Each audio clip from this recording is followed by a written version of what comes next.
Good evening and welcome to TDM Talk Show. The need to foster bilingual talents has been ranking high on the agenda in Macau. Bilingualism is in fact a widespread phenomenon, with more than half of the world population being able to communicate in at least one non-native language. Our guest has been conducting extensive research on bilingualism and cognitive development. Adolfo Garcia is an expert in the neuroscience of language. He's based in Argentina, where he has the Laboratory of Experimental Psychology and Neuroscience at the Institute of Cognitive and Translational Neuroscience. Mr. Garcia, thank you very much for joining us. Welcome to TDM Talk Show. Thank you very much for the invitation, Jose. It's a pleasure to be here. Let's lay down the foundations of our talk by defining bilingualism. A tricky question to start with, because this is a term that has been variously defined in the scientific literature.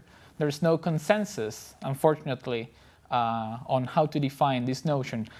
For a long time, there were certain authors who only conceived as bilinguals people who had native or near-native mastery of more than one language.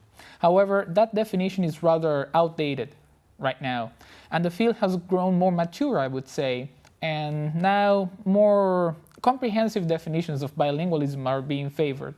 Basically, the tacit consensus nowadays is that a person qualifies as a bilingual if he or she is able to communicate in at least 2 or more languages or dialects, and if he or she is able to do so at any level of proficiency that enables him or her to fulfill her communicative goals. So this is, as you can see, a very exhaustive and far-reaching definition of the concept, which means that many very different people actually are encompassed by the definition, this current definition of bilingualism. And that's where we reach this estimation of more than half of the world population, because it's very common in many places in the world having people being able to speak at the mother tongue level, dialect, and then the national language of a country, and then of course English. And this leads me to the issue of English as the world's lingua franca. How does it play out in this whole discussion of bilingualism?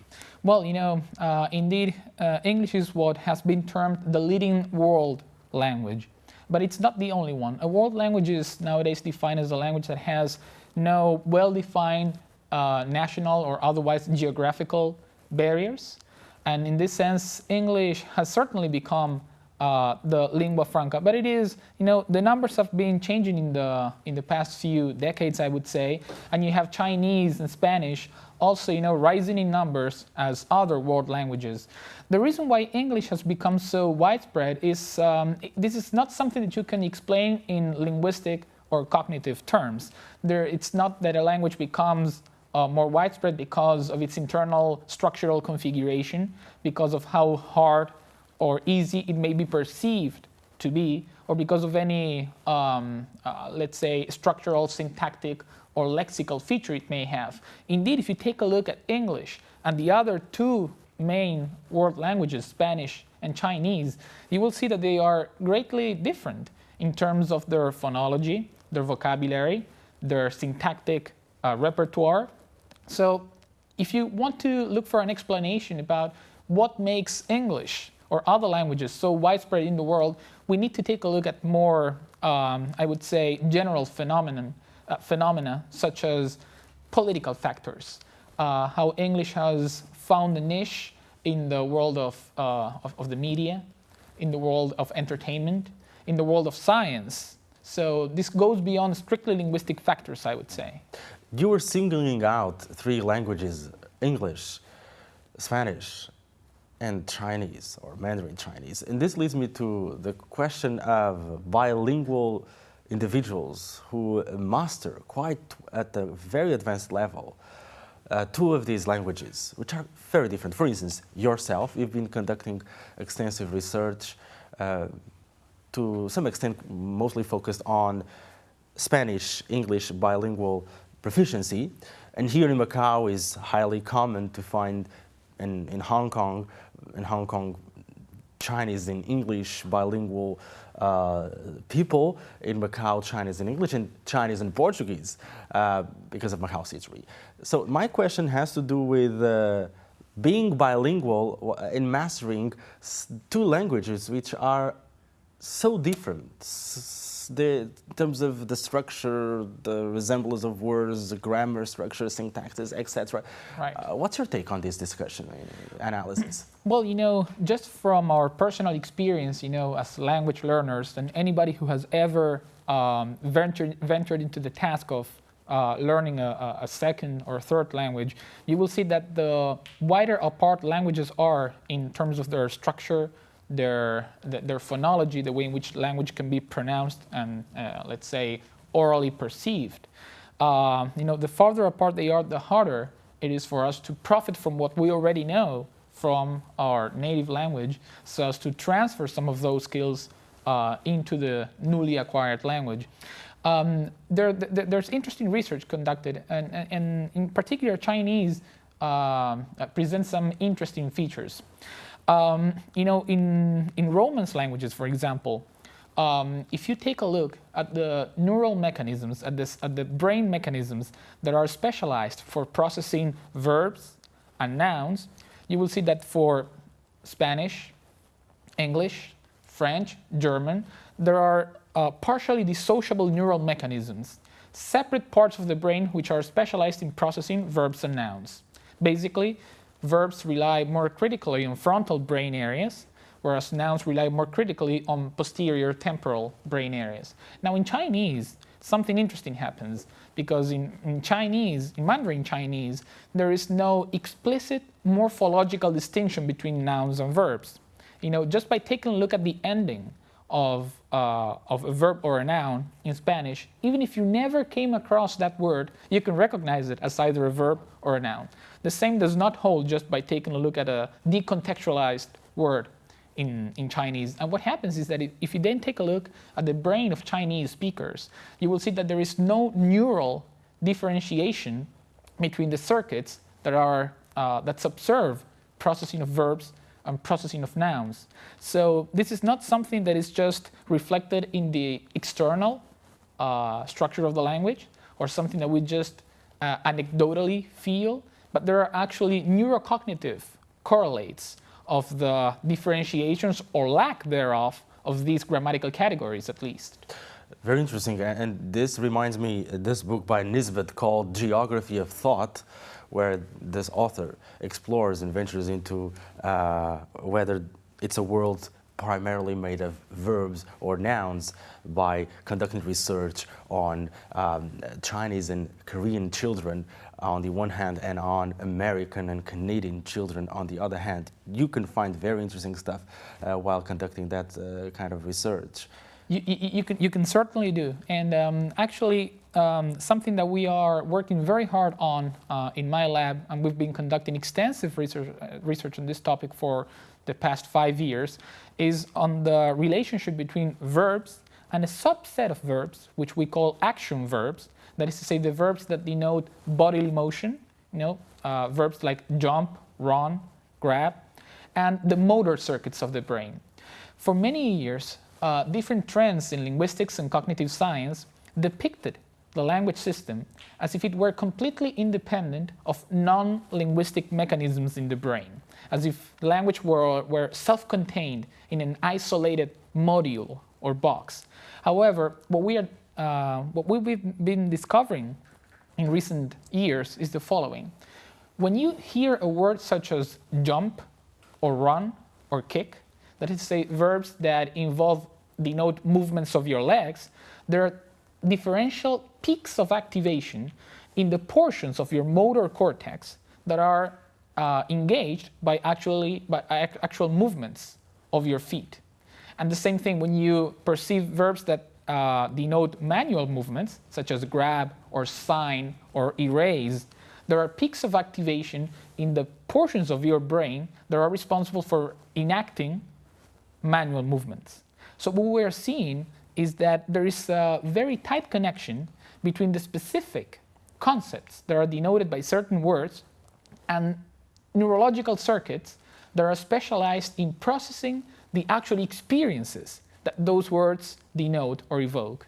And this leads me to the following question, which is, to what extent and how different is the brain of a bilingual person or multilingual person from that of a monolingual individual? All right. Well, the very first thing I should point out is that every brain of every single individual is different from everybody else's brains, right?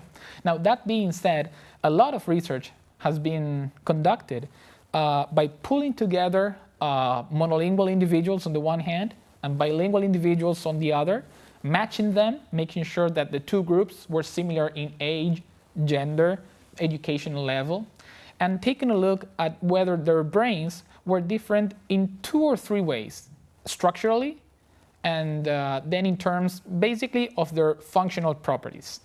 And some studies have found differences, for instance, in the level of gray matter density in certain language-related areas and certain executive control areas, areas of the brain that are critical for to control conflict resolution, to plan ahead, to keep concurrent processes in line.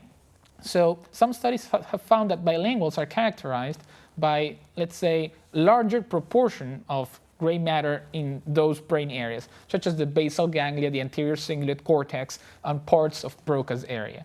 Now, this evidence has been tremendously cited, and it has enjoyed a lot of dissemination in the media. The problem is that there are several studies which have failed to find such differences. And these studies, they have not been equally cited in the scientific literature, and they have not been equally disseminated in the media. So we have a rather biased communication of available findings. Are there differences? Some studies have shown that there are, but some others have failed to find such differences. How can you reconciliate this pattern? You remember that we just said that because we have such a widespread definition of bilingualism, we are including in that definition very different people with very different levels of competence, with very different ages of acquisition, with very different cultural backgrounds in which they have appropriated their non-native language. Well, the thing is that we are not, so far, science has not been able to take good care of those variables to see how they may impinge on the differences or lack of differences in the brain. That is the next challenge for neuroscience research on bilingualism. So it wouldn't be correct to assume that the bilingual brain can have, let's say, better attention and task switching capacities? Well, once again, there are many studies which point in that direction. And then there's a host of studies which have failed to replicate those findings.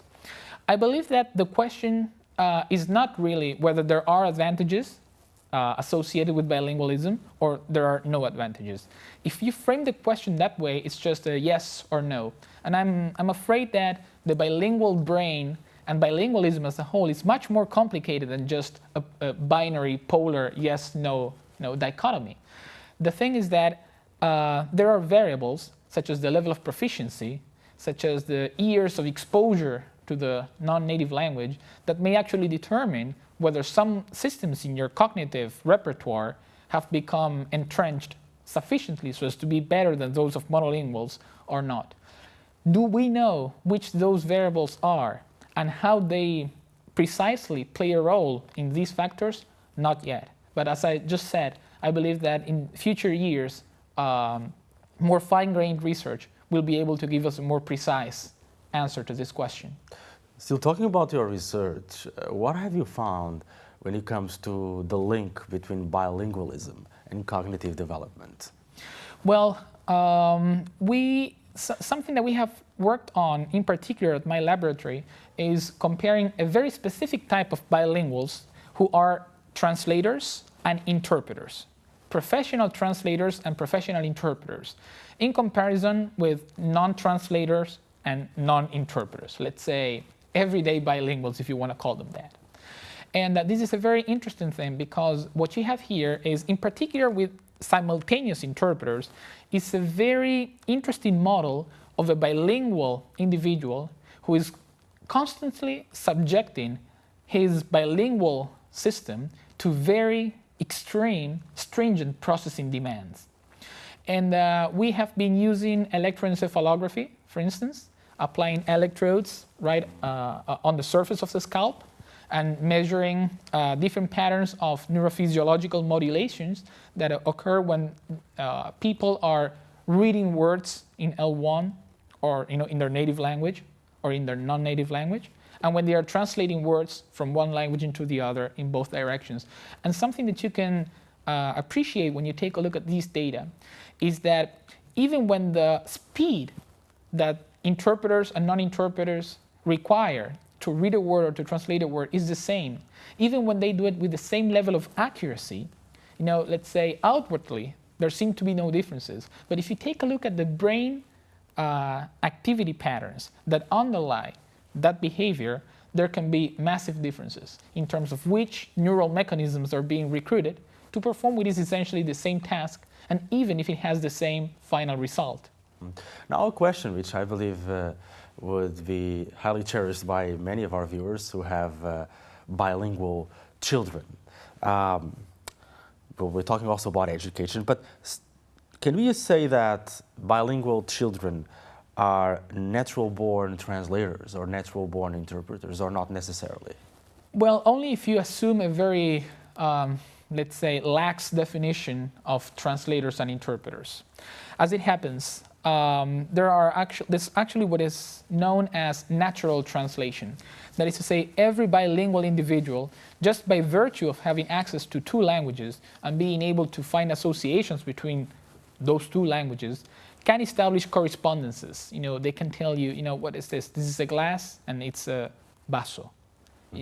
But does that amount to the overall toolkit that you would require to perform successfully in a professional translation or interpreting situation?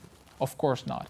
So in this sense, being able to establish correspondences between two languages, even if you're successful at it, does not in any way mean that you will be able to perform successfully as a translator. Translation and interpreting are very specific fields of work which require very specific training and which can only be acquired through years of education, formal education, making many mistakes, learning from your mistakes, and by no means is any bilingual capable of performing such tasks, I would say. So talking about bilingual children and children growing up in a multilingual environment, in many cases like that of Macau, and many of our viewers, I would say, what bits of advice have you got to parents who are a bit anxious, who don't know how to get it right? Right. Well, this is a very interesting question indeed. For many years, and going not so far back in history, the word was out that bilingualism, simultaneous bilingualism, or let's say exposure to more than one language at an early age could be detrimental, not just to linguistic development, but also to cognitive development at large. There was a group of researchers in Canada in the 60s, Peel and Lambert, who had compared the performance of bilingual and monolingual students, very young students, on different cognitive tasks. And they have found that the bilingual students had difficulties or disadvantages relative to the monolingual students. However, much more research has been conducted on the issue, taking better care of methodological aspects in research design. And what we now know is that, the jury is still out on whether bilingualism can actually enhance your cognitive functions. But if something we can tell for sure now is that bilingualism, it will not hinder, it will not delay, it will not be pernicious or detrimental to your linguistic or otherwise cognitive development. So if you ask me, and I don't know if I'm ready to give advice, but I can tell you what I would do when I have my own child. I will make sure that he's exposed to two languages from a very, very early age, and I think that that will actually something that he'll be able to capitalize for the rest of his life. What about the situations where we got, let's say the father speaks one language, is a native speaker of a language, the mother of another language, and then they live in a country where the means of instruction at school is a third language. So we're talking about growing up in a trilingual environment that is more complex, of course. How do you regard this? The issue of how complex that is, notice that when we say this, we are doing that from the perspective of the adults that we are. And our mind is occupied with many, many different things, and we have professional concerns, and we have to take care of paying things, and we have to provide for our families and things like that. A kid, a baby who is exposed to 2, 3 languages, his cognitive system is not really burdened with all the things that we have in mind. So the issue of complexity is something that only holds if you take a look at it from the adult perspective. For that children, the world is whatever presents, before his or her eyes. And in that sense, if you take a look, children who are exposed to one language will become masterful users of that language. And children who are, from a very early age, simultaneously exposed to 2 or 3 languages, they end up developing very, very high skills in all 3 languages with no major delay in the developmental milestones, when they start pronouncing their first words, when they start learning their first phrases, when they start producing sentences. Is it common to have some of these children exposed to 2 or 3 languages on a daily basis that they will start talking a bit later than other children who are exposed to only one language? Research on trilingualism is certainly much less developed than it is about bilingualism.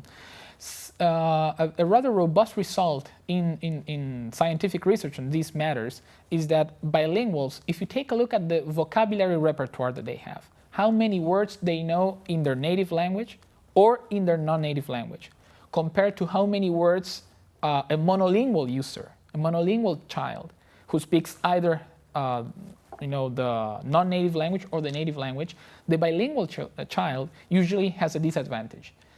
Bilinguals tend to know fewer words in each of their languages than monolingual users of those languages. However, that's an unfair comparison because the vocabulary, the lexical repertoire of the bilingual children is actually the cumulative sum of both, right? So if you take a look at how many words together a bilingual knows, then things are evened out.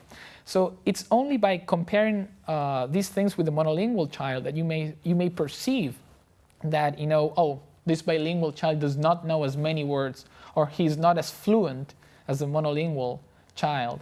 But this is an unfair comparison, I believe, because you're only taking a look at a portion of the overall linguistic, or in this case, lexical repertoire that the child has.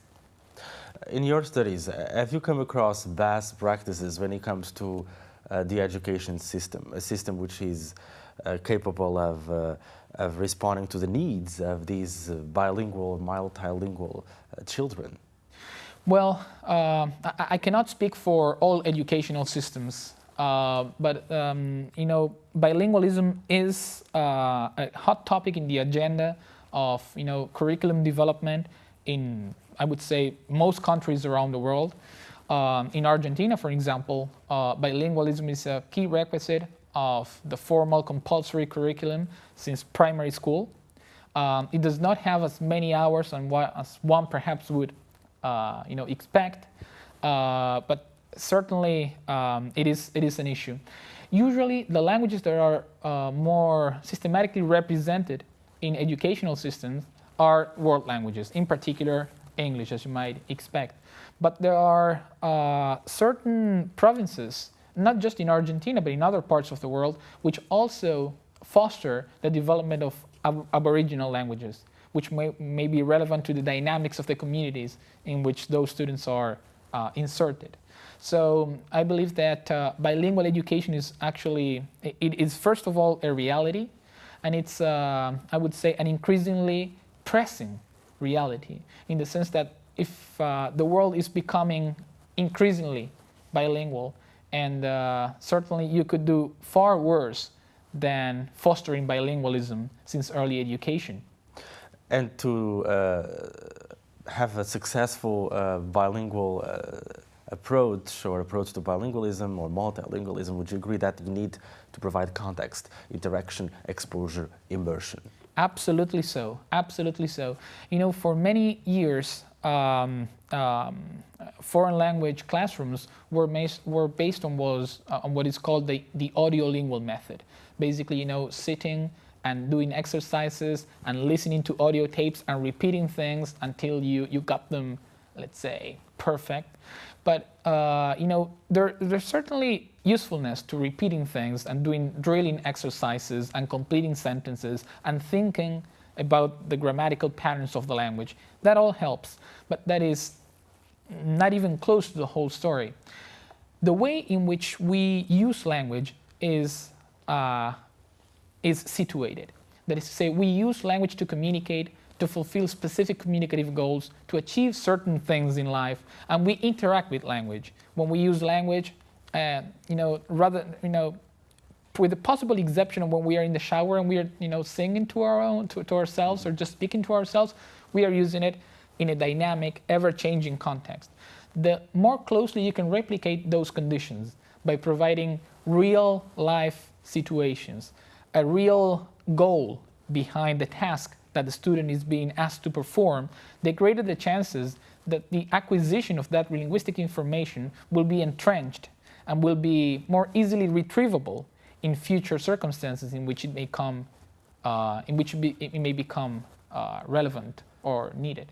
For instance, that could be translated into putting your children in different, let's say, even extracurricular activities in different languages, for instance. Of course, of course. So, you know, there are actually many rather novel approaches to foreign language teaching, which just are conducted entirely outside a classroom, outside a formal classroom. And the idea is to recreate situations that you may find in your daily life, such as, you know, let's go to a restaurant and let's see how you handle yourself when you are faced with a speaker of your non-native language who can sell you a meal. Or for instance, let's stage an accident, a car accident, and let's pretend it's a foreign country.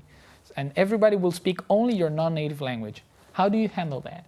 And this is very interesting because sometimes this creates a scenario in which you are forced to use whichever resources you have in that non-native language, even if they are not optimal, even if they are not native-like, whatever that may mean, so as to fulfill a specific communicative scenario. These approaches are certainly much more sensible, and in the long run, they are much more profitable than the old textbook-based encyclopedic approach to just memorizing chunks of language. And with this note, we wrap up our talk. Adolfo Garcia, thank you very much for joining us. Fascinating stuff, fascinating talk. Pleasure to have you on the show. On the contrary, Jose, I am really grateful to have been here. Thank you. Thank you very much. And to you at home, thanks for tuning in. We'll be back next week.